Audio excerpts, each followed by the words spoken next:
I'm going to be cutting vegetables that we need for our recipe.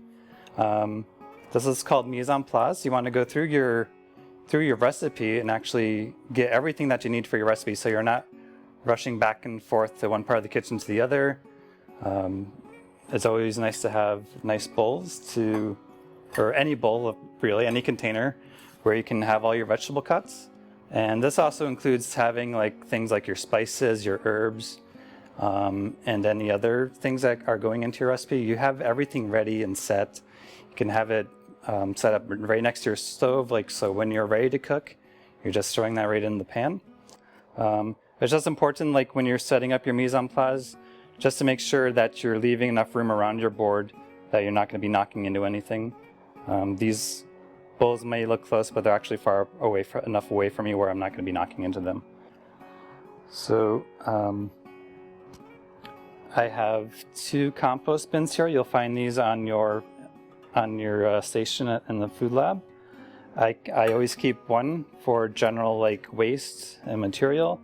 The other one you could keep. This would be for pits and seeds and things like that. You're not necessarily going to need for anything else. But a lot of the things, we don't want to waste anything in the kitchen. So there are certain parts of the vegetables you can keep, the skins for stocks and things like that. If you're working in a general kitchen, they always have, some of them always have an actual stock pot going all day long, and they'll just be throwing all their food scraps in there. And I'll be demonstrating on how to make a stock later on. There are proper ways to make a stock and not so proper ways to make a stock, but it all boils down to putting your scraps, mostly just putting your scraps or any vegetable into a pot of water with bones and things to help make a flavorful stock. So I find it easier for me to peel towards me. Just go around the vegetable like so.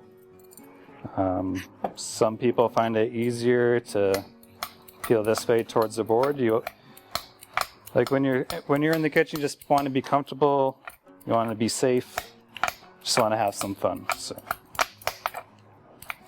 again, you want to keep your area clean. That's going to go in my bin here. It's going to go in my bin here for a stock later on. There's also a certain way you can peel potatoes. You could peel them mainly in the same way. Personally, I always learned in culinary school, because I was on a culinary competition team, I just do a cut around the equator of the potato. Then you can just make nice long peels like that off the potato. It makes peeling so much easier and faster.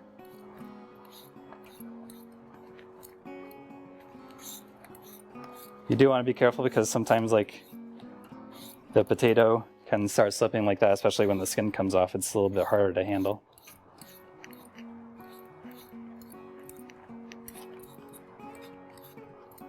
So little pieces of skin on there are fine, These don't necessarily make good for for a stock, so I'm just going to put them in the normal compost bucket, and they'll go into the compost bin later on.